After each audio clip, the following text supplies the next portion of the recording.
करने की कोशिश की गई है। अब आप डेफिनेटली ये सब कुछ देखकर आप मायूस होंगे, आप सोच रहे होंगे कि अब इसके बाद करना क्या है। मैं बताता हूँ आपने क्या करना है, क्योंकि मैं आपको देने लगा हूं इमरान खान का पैगाम, जो इमरान खान का आपके लिए पैगाम है। इमरान खान का पैगाम ये है कि आपका कप्तान मुश्किल में खेलना जानता है, और आपके कप्तान की ये बहुत बड़ी महारत है कि वो जो अपोनेंट होता है उसे घेर के ऐसी जगह पर लाता है, और फिर जब बाउंसर मारता है तो उस अपोनेंट को समझ नहीं आती कि अब करना क्या है। ये भी वही हुआ है। अब आपका कप्तान ले आया है उस जगह के ऊपर आपके सियासी हरीफ को कि अब उसके पास भागने के अलावा कोई चारा नहीं था। दो आउटकम्स होने जा रहे हैं, मैं आपको बता देता हूं कौन से दो आउटकम्स होंगे। पहला आउटकम आपको बताता हूं, फिर दूसरा, मुझे दूसरा आउटकम होने के चांसेस हैं, उसके होने के ज़्यादा चांसेस हैं मेरी नज़र में। लेकिन दोनों आउटकम मैं आपको बता देता हूं, दोनों में आपकी जीत है। पहला आउटकम यह है कि जिस फ्रिवलस तरीक़ों से ये कागजात नामजदगी मुस्तरद किए गए हैं, उनके ऊपर अदालतों में ये 2-2 मिनट नहीं टिकेंगे। ऑलरेडी 54 पीटीआई के जो उम्मीदवारान लीडरान हैं, उन्होंने इकट्ठे एक पटिशन अदालत में कर दी है जिसमें चैलेंज कर दिए हैं ये कागजात मुस्तरद, जो नामजदगी मुस्तरद किए गए हैं, इनको चैलेंज कर दिया। ऑलरेडी 54 उम्मीदवार, जिनमें सीनियर लीडर्स भी हैं, मिडिल लेवल के भी हैं, जूनियर भी हैं, इकट्ठे मिलकर 54 ने की, और भी बहुत सारे लोग करेंगे, जारी बात है। ये ऑलरेडी पटिशन हो चुकी है, अदालतों में जाएंगे। अब आप कहेंगे अदालतों में ऐसा कैसे होगा, मैं आपको बताता हूं।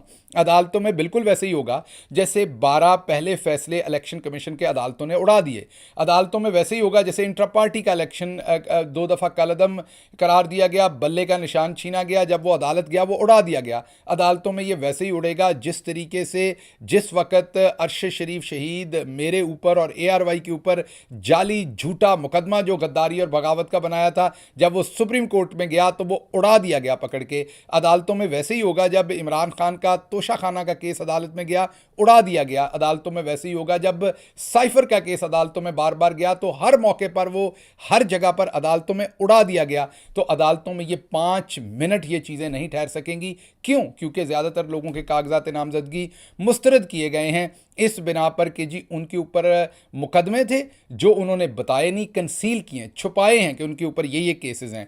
हालांकि वो लोग पहले ही हाई कोर्ट में रिट्स कर चुके हुए हैं, वो उम्मीदवार, कि जी हमें नहीं पता हमारे ऊपर कितने मुकदमे हैं, ये 1, 2 या 4 हमें पता है, वो हम लिख रहे हैं, बाकी हमें नामालूम है, हमें पता करके दिए जाएं कि हमारे ऊपर कितने मुकदमे हैं, ताकि हम कागजात नामजदगी में उनको दर्ज कर सकें। हाई कोर्ट ने कुछ लोगों की पटिशन सुनकर उस पर अहकामात दिए, और अभी वो प्रोसेस में था काम, और कुछ की अभी पटिशन्स लगी नहीं। अब जब ट्रिब्यूनल में जाएंगे और हाई कोर्ट में ये जो डिसीजन है इसको चैलेंज करेंगे उम्मीदवार, तो वहां पर वो अपनी रिट लगाएंगे साथ हाई कोर्ट की कि जी इस बात के ऊपर हमें मुस्तरद किया गया है, हम तो पहले ही हाई कोर्ट का दरवाज़ा खटखटा रहे थे यहां पर इंसाफ लेने के लिए। तो 5 मिनट वो है वो निकल नहीं सकेंगे।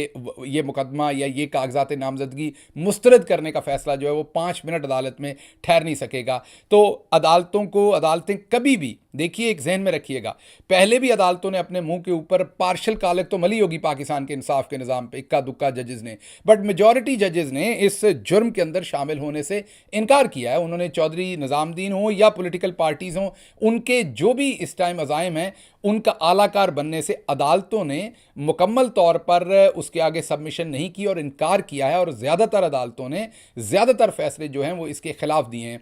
अभी भी जब ये अदालतों में फैसला जाएगा तो वो उठाकर इन फैसलों को बाहर फेंक देंगे और उम्मीदवारों को इलेक्शन लड़ने की इजाज़त दी जाएगी। अच्छा, दूसरा तरीका मैंने आपको बताया कि पहला तो ये है कि ये अदालतों में जाएंगे और ये उड़ जाएंगे और पीटीआई के तमाम उम्मीदवार इलेक्शन में वापस होंगे, जैसे बल्ले का निशान वापस हुआ, जैसे साइफर हुआ, जैसे तोशाखाना, तमाम चीज़ें आपके सामने हैं। दूसरी बात यह है कि इस सारी बात से लगता यह है कि चौधरी निज़ामुद्दीन अब इलेक्शन करवाना नहीं चाहता, क्योंकि अगर अदालतों ने यह फैसला दे दिया तो फिर दूसरा काम यकीनी है, क्योंकि इलेक्शन लड़ने की पोजीशन में तो यह है नहीं। और वो तो नवाज शरीफ ने और मरियम साहबा ने निज़ामुद्दीन साहब को बता दिया कि अगर पाकिस्तान तहरीक इंसाफ इलेक्शन में है तो हमने ये इलेक्शन नहीं लड़ना, हम नहीं लड़ सकते ये इलेक्शन। तो मुझे अब दूसरी बात होती हुई नज़र आ रही है, और वो बात यह कि शायद इलेक्शन ही ना हो और इनको भागना पड़े, क्योंकि पहली बात तो अदालतों में उड़ जानी है। क्योंकि मुझे नज़र नहीं आ रहा कि काजी फाइज ईसा साहब अपने लिए इतनी बड़ी बुरी लेगेसी छोड़ेंगे, वो अपने कंधों के ऊपर इतना बड़ा बोझ ला देंगे कि एक झूठे इंतखाबात जिसमें मुल्क की सबसे बड़ी पॉलिटिकल पार्टी जिसके साथ 90% पाकिस्तान की आवाम है उसको इलेक्शन से बाहर किया गया। तो पहली चीज़ मुझे होती नज़र नहीं आ रही कि अदालतें मुकम्मल सबमिट करें और इसके खिलाफ फैसले दें, तो मुझे वहाँ पर ये टिकते हुए फैसले नज़र नहीं आ रहे। दूसरी चीज़ मुझे ज़्यादा होती हुई नज़र आ रही कि ये इलेक्शन से भागेंगे। अब आते हैं कप्तान के पैगाम की तरफ। तो कप्तान का आपके लिए पैगाम ये है कि आप बिल्कुल कंपोज रहें।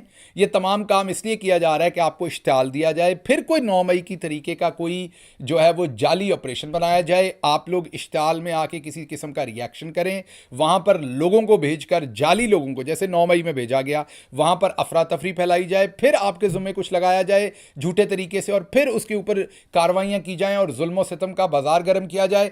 इसलिए कप्तान का आपके नाम मैसेज ये है कि आपने कंपोज रहना है, इस ठंडे मौसम में गर्म चाय पीनी है और लुत्फ लेना है अपने कप्तान की कप्तानी का। ये जेल में बैठे हुए, पैरालाइज किए हुए इस पूरे सिस्टम को, ये जो झूठ का सिस्टम है, ये जो बुग्स का सिस्टम है, ये जो पूरा का पूरा नाइंसाफ़ी का सिस्टम है, इसको चारों शाने चित किए हुए है इमरान खान जेल के अंदर बैठे हुए।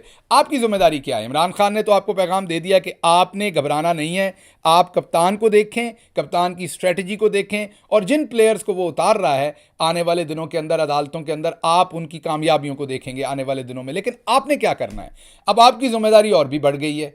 आपने 8 फरवरी को वोटर टर्नआउट बढ़ाना है, घर पे नहीं बैठना। आपने उस दिन रात को लेट नहीं सोना, आपने उस दिन रात को जल्दी सोना है, आपने सुबह जल्दी उठना है। आपने हर शख्स को पोलिंग स्टेशन पर पहुंचाना है, क्योंकि मैं आपको अभी से बता दूं कि पीटीआई का उम्मीदवार बैलेट पेपर पर होगा। अगर इलेक्शन हुआ पाकिस्तान में तो पीटीआई का उम्मीदवार बैलेट पेपर पर होगा। ये जो कुछ भी किया जा रहा है ये आपके अंदर मायूसी फैलाने के लिए किया जा रहा है, आपका दिल तोड़ने के लिए किया जा रहा है, आपको इलेक्शन प्रोसेस से बाहर करने के लिए किया जा रहा है। ना आलमी तौर पर ऐसे किसी इलेक्शन को कोई मानेगा, ना लोकली कोई ऐसे इलेक्शन को मानेगा जिसके अंदर पाकिस्तान तहरीक इंसाफ नहीं होगी। तो आप इलेक्शन के अंदर होंगे, आपका इंतखाबी निशान बल्ला इलेक्शन के अंदर होगा, आपका उम्मीदवार इलेक्शन के अंदर होगा। और कितने लोगों के इन्होंने कागजात नामजदगी मुस्तरद किए? 600 के, 700 के। पाकिस्तान तहरीक इंसाफ ने 2400 लोगों के जो कागजात नामजदगी हैं वो जमा करवा रखे हैं हलकों के अंदर। इनको पता भी नहीं है कप्तान की पूरी स्ट्रेटजी का कि कहाँ कहाँ पर किस किस ने कागजात नामजदगी जो हैं वो दाखिल किए हुए हैं। अभी तो खेल, अभी तो पिक्चर अभी बाकी है, फिल्म अभी बाकी है, अभी तो खेल शुरू हुआ है। कप्तान की स्ट्रेटजीज़ को ये आप नहीं पहुंच पाएंगे। अभी मामला आगे चलने दीजिए। अभी आप देखिए, पहले तो मैंने आपको कहा यही सारे उम्मीदवार मैदान में होंगे और अदालतों से होंगे, लेकिन उसके बाद plan B, plan C, plan D सब कुछ रेडी है, क्योंकि कप्तान को इनके हर वार का पहले से अंदाज़ा है। कप्तान दूर की सोचता है और स्ट्रेटजाइज जो है वो किसी भी खेल का मैदान हो या सियासत का मैदान हो, उसमें कप्तान से बेहतर अल्लाह का शुक्र है कि उसका कोई मुखालिफ जो है वो स्ट्रेटजी नहीं करता। हाँ, धोखा दें, 2 नंबरी करें वो और बात है, स्ट्रेटजी में कप्तान को ये मात नहीं दे सकते। तो आपके लिए हर हल्के में पाकिस्तान तहरीक इंसाफ के 1 नहीं, 2 नहीं, 3 नहीं, 4-4, 5-5 उम्मीदवार बैठे हुए हैं कप्तान के पास। जिसको कप्तान चाहेगा वो आखिरी मौके के ऊपर बल्ले का निशान देकर मैदान में उतारेगा और उससे पहले इंशाल्लाह ये तमाम नाम भी वापस आएंगे। तो आपने बिल्कुल परेशान नहीं होना, आपने बंधे रहना है अपनी उम्मीद के साथ। आपने वोटर टर्नआउट ज़्यादा करना है, आपने बुज़ुर्गों को उस दिन इलेक्शन पोलिंग स्टेशन के ऊपर लेके जाना है, आपने भरपूर तरीके से वोट कास्ट करना है। और 75 साल में जो नहीं हो सका, ये पूरा निज़ाम नंगा नहीं हो सका था कभी। इस निज़ाम ने बांग्लादेश अलहदा होने का, पाकिस्तान टूटने का इल्ज़ाम भुट्टो के ऊपर सिर्फ डालकर निज़ाम पतली गली से निकल गया, तो कभी किसी और पर डाल के पतली गली से निकल गया। पूरा निज़ाम आज चौक के अंदर बरहना खड़ा है और इसका सेहरा आपके सर पर सजता है, क्योंकि आपने इतनी भरपूर पुरअमन मज़ाहमत दी है, भरपूर और पुरअमन मज़ाहमत दी है कि अब सिस्टम को आखिर पर हाथ खड़े करके भागने पर आपने मजबूर कर दिया है। मुबारकबाद कि आप मुस्तहक हैं। पाकिस्तान जिंदाबाद।